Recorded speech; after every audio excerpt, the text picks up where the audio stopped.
What is going on, everybody? Welcome back. We are going to be taking a look at the second trailer here for Spider-Man No Way Home. There's lots of things we got to break down, lots of goodies, Easter eggs, new footage we're going to look at. We're going to try and check out everything that's kind of in there, see what we may have missed, and we're just going to try and guess what we think we saw and how we're going to be moving forward from here. Spoiler warning, just in case I guess anything right that happens in the actual film. So let's go ahead and start breaking this guy down now. Ever since I got bit by that spider, I've only had 1 week where my life has felt normal. That was when you found out.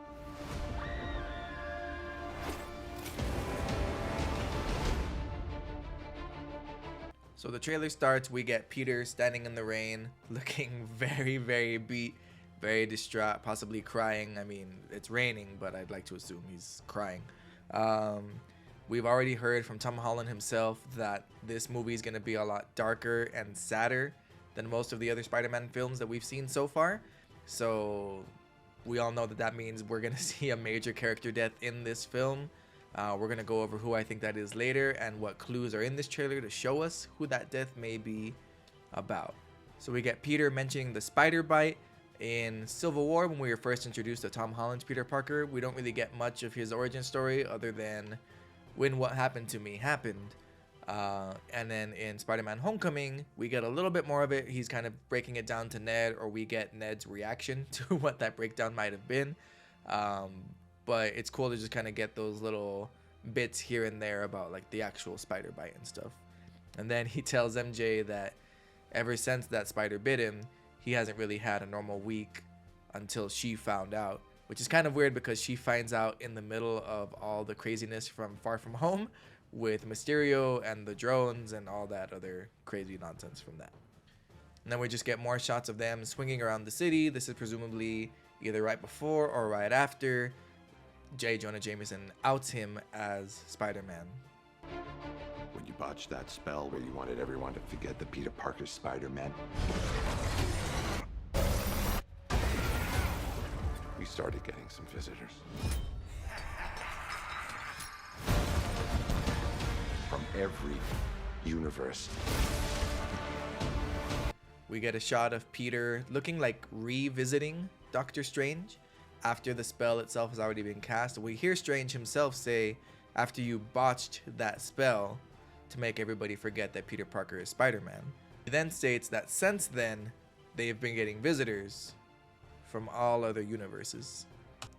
We get a quick glimpse of Goblin, we see the pumpkin bomb, and then we also see Goblin coming out of the smoke there in the bridge itself.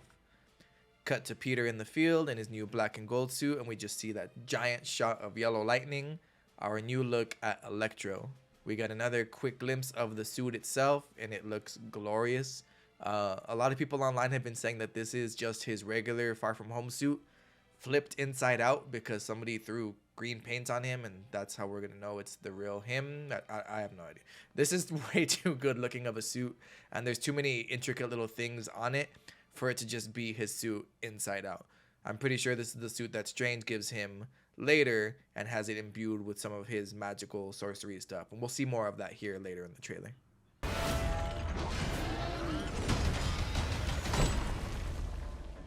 Hello, Peter.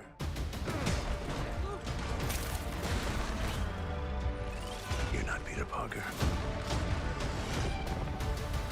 We get this awesome scene of Doc Ock's arms just ripping through the ground there and the bridge. And then we get this shot of Doc Ock's arms already in a different color scheme. If you guys have seen on the rumors online or not, it seems that at some point Doc Ock gets his hands on Tony's nanotech, or just straight up takes it from Peter's suit himself and his arms start kind of getting integrated with it. So in this scene, the arms already have that stark red and gold hue to them, presumably from the nanotech itself, and it's just charging right at Peter there on the wall. And here we can kind of see the middle of Peter's chest is exposed, like it was ripped the nanotech right from the middle part of him there. And we see kind of like a callback to Iron Man's suit in Infinity War, where if there's nanotech missing from one part of the suit, it can move from another part to go ahead and shield that from being damaged. And in this scene, it's going from his helmet to his chest to protect him from presumably being stabbed through the heart here on this bridge. And then this, again, presumably, is also the first time that Doc Ock sees that it's not his Peter Parker. I'm sorry, what was your name again? Dr. Otto Octavius. Wait, no, seriously, what's your actual name? Then we cut to Doc Ock in a cell. We're not still entirely sure where this location is yet. It could just be somewhere in one of Strange's hideouts, someplace that Peter and them scoped out. It could also be the inside of that magic cube that Strange has himself for them to start catching all of these villains from the other universes. We're not entirely sure yet. They ask for his name. He gives them Dr. Otto Octavius, and they start kind of giggling at him, like not really believing that that's his real name. Oh, you're using your made-up names. And then we get this great shot of him just kind of giving like a little head turn, and then the arms turn with him. It's just the perfect little comedic thing. I love what they do with his arms. In the original Spider-Man movie, his arms were literally giant puppets. So in this movie, it seemed like they did a little bit of mix of the CGI, but they still threw in some of that stuff. And I'd love to just imagine seeing someone off screen moving those little hands with him. There are others out there. We need to send them back. Then we get this shot of what looks to be the Statue of Liberty getting a makeover. I don't know if this is for promotional things or if they're just straight up redoing the entire Statue of Liberty. It looks like they were just kind of doing it over it. But we get this giant shot of Cap's shield. And from what I can kind of make out from the little poster on it, the first Avenger? I know the last word is Avenger for sure, but everything underneath it's still a little too washed out, and I can't quite crop or zoom in just enough to make out what those words are. Also in this shot, we get some very distinct yellow lightning coming from the clouds. I'm assuming right here is when Electro starts showing up. We get a voiceover from Doctor Strange saying there's others out there, we need to get them back. And then we get this shot of Peter's black and gold suit, Electro right behind him getting power from the power lines. And then we see two very distinct things I need to point out here on his suit. First off, you get this awesome like magic coming from the side of his suit. I'm assuming that's what he's going to use to like web whip these guys into whatever prison Strange has for them. But then he also has duct taped to his chest his smartphone, and he's FaceTiming MJ and Ned. So, Scooby-Doo this crap. You know, all this is kind of your mess. I know a couple of magic words myself, starting with the word please. Please, Scooby-Doo this crap.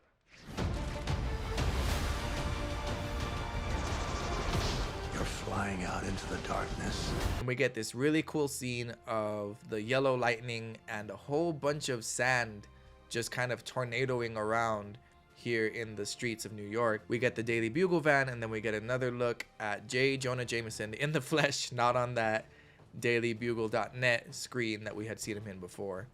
And we get this awesome shot of Sandman Sand just kind of ripping through the city itself. And then you see Electro kind of like spot jumping from one point to the other with his lightning. And if we do a frame by frame, you can see like the outline of his body, kind of how they had in the Amazing Spider-Man 2, but now of course with this more comic accurate look and the yellow lightning itself. To fight ghosts. What do you mean? They all die fighting Spider-Man. It's their fate. Then we get more dialogue from Doc Ock talking to Peter, MJ, and Ned in that cell that he's being held in, saying you're flying through the night fighting ghosts. And then we get audio from Doctor Strange informing Peter they all died fighting their Spider-Man. And then we get this scene here, which I'm going to come back to later, but we see Peter in the lobby of this building where a pumpkin grenade is being thrown in. He jumps in front of it trying to save someone, trying to knock it out. It looks like it straight up blows up in his face, but we don't know exactly what happens here in this scene just yet. I'm sorry, kid. Yeah, me too. Don't.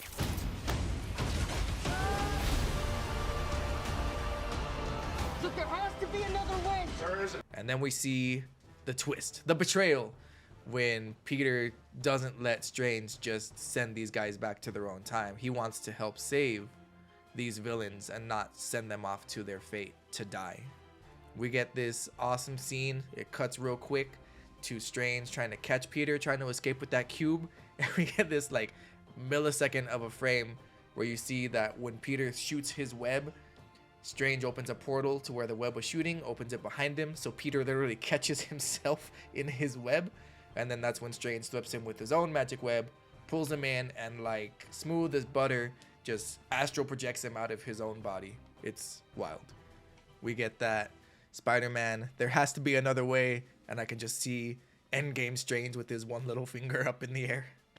And now this next scene, again, spoilers, and I'm sorry if I guess it right, but we see Aunt May running through what looks to be the very same lobby that that pumpkin grenade is getting thrown into. So I think it's safe to assume that in that scene where Peter's trying to jump in front of the grenade, it's about to go straight for Aunt May, and I don't think he gets to save her. They're a danger to our universe. You're not gonna take this away from me. Moving forward in the clip, we get that scene where Doc is straight up holding Peter by his head like he's about to crush it like the bug that he is. And then we get a real cool quick glimpse of his arms absorbing the nanotech.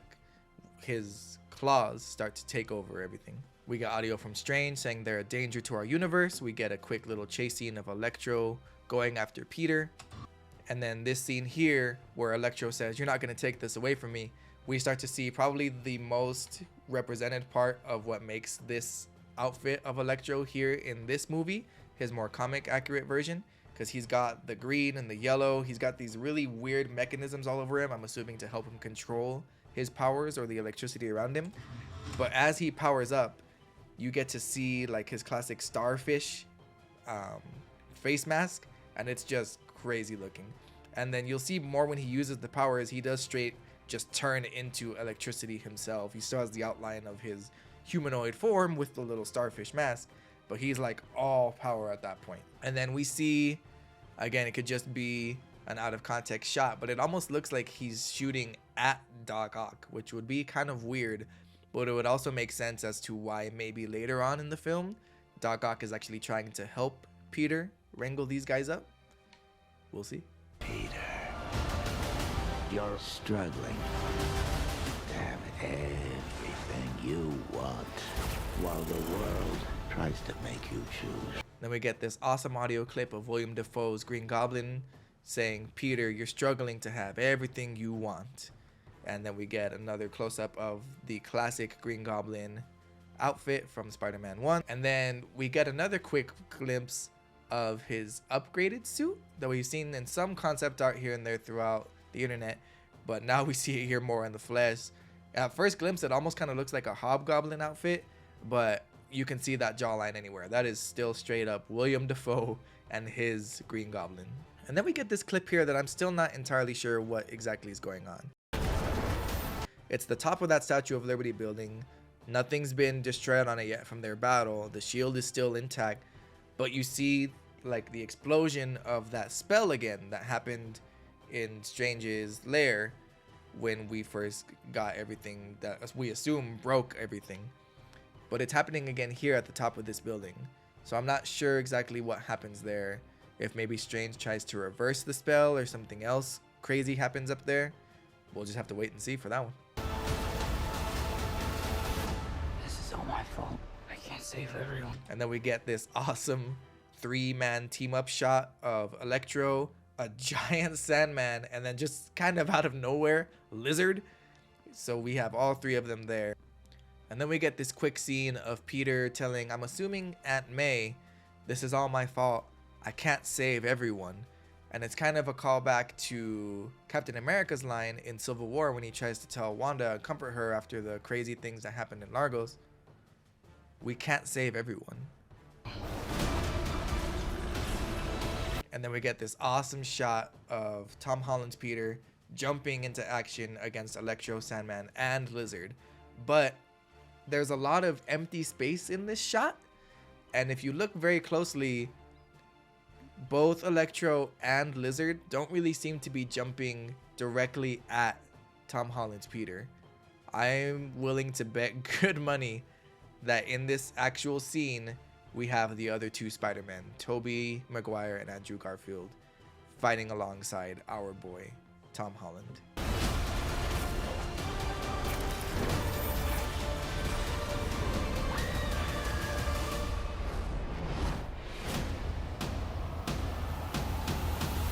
We get this crazy scene of the shield falling down, going through all the scaffolding, everything from the side of the Statue of Liberty. Then we get this clip of MJ falling off of the scaffolding, everything else.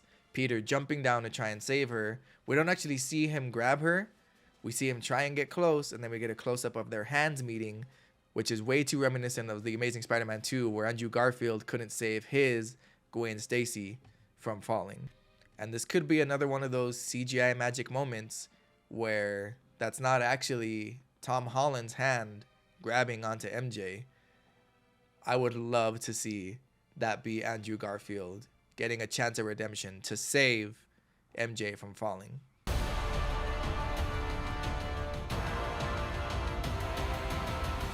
What's happening? They're starting to come through, and I can't stop them. And then the trailer ends with these very literal cracks in the skyline, these cracks in our universe. And it just kind of seems like everything is rupturing around itself. It looks very reminiscent of the scenes in Loki, where the timelines are just kind of branching off here and there. It looks a lot like Wanda's reality warping stuff, just kind of shattering things around it. It's very, very crazy. And we also get this like weird purple hue to it, like that purple and blue is kind of like space and the multiverse all collapsing in itself. And we get the line from Strange, they're starting to come through and I can't stop them. Now, some people are trying to say that this could be when Tobey and Andrew first come in, but why would Strange be scared of that or seem like frightened by it? Also notice that by the time that this scene is taking place, the entire outside part of the Statue of Liberty where they were remodeling it is just gone. It's already fallen to pieces. The shield has already gone through, the scaffolding is over. I'm almost willing to bet that this is the end of the movie and the entire multiverse is just crashing around them. We may not get a happy ending to this one. This movie could just jump straight into Doctor Strange 2 and the Multiverse of Madness. We'll have to wait and see what craziness is coming after they already fought this almost Sinister Six. We'll see who they are and why Strange can't stop them from coming through. So those are all the things that I was able to find within this trailer. Let me know if you guys spotted any more Easter eggs or little things that I may have missed. Leave down in the comments what you thought of the trailer, what you think is going to happen in the movie. Did I spoil this for you a little too much? We'll just have to kind of wait and see what actually happens when the movie comes out. It was great talking to you guys, and I'll see you later.